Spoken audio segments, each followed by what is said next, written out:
আজকের এই বিজিএমের সম্মানিত সভাপতি সহ উপস্থিত কেন্দ্রীয় এবং স্থানীয় নেতৃবৃন্দ, স্পেশালি আমার এখানে মামায় বয়ে গেছেন, খাপ্তার মামা, আমার মামা তারা এখানে আছেন। আমি ধন্যবাদ জানাই আপনারা আমার সম্বন্ধে প্রচুর আমার প্রয়োজন লাগে। আমিও ফিল করি, আমি যদি বিষ্ট থাকি কিন্তু আমি ফিল করি রাখি যে মানে কার্ডিফ আমার সেকেন্ড হোম। কার্ডিফ আমার ছেলে আমারও পড়ালা করছে, আমার মেয়েও থাকে কার্ডিফ তাই ডাক্তার। আমার কার্ডিফ আমি মানে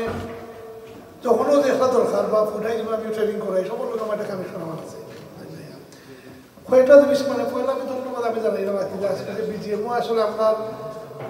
একটা বক্তব্য হয়ে গেছে নাকি যে আগে আসলে আমার সংগঠন, আমার থেকে আমাদের সংগঠনের মনে হল আমার সবর সংগঠন আসলে কিন্তু একটা আমরা এই নয়া কমিটি আপনার 1918 আমরা 18 আমরা হওয়ার পরে প্রত্যেকটা রিজনও আমরা ডেমোক্রেটিক হয়েছে, আমরা নমিনেশন আমরা ওপেন হয়েছে, নমিনেশন ক্লোজ হোক, নমিনেশন উজ্জ্বল ডেট থাকে এরপরে আমরা রিজন আমরা কোনো সময় কোনো বড় হয়ে আসি তুই দেখা যায় কোনো রিজন কোনো রিজন আঁকি যেমন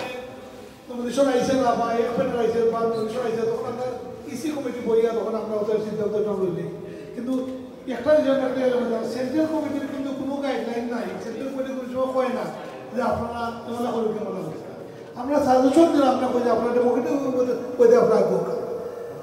আমি যোগাযোগ হয়েছে আমার কার্ডিফের বিভিন্ন নেতৃবৃন্দের হল লাগে, আমি মানে বারবার যারা সেক্রিফাইস করছেন আমি আশা করবো আর কি ভবিষ্যতে সব এখানে পটেন্সিয়াল ডিএসসি এমন একটা সংগঠন যারা এখানে জড়িত আছে সব আর কি চেয়ার সেক্রেটারি যারা সহ বিভিন্ন পদ পাওয়ার যোগ্য। এবং আমি আশা করি ভবিষ্যতে এবার যারা সেক্রিফাইস করছেন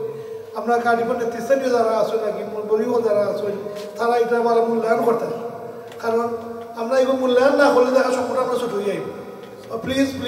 আর 2 বছর বাদে নয়া কমিটি আগে কোনো সময় 4 বছর 5 বছর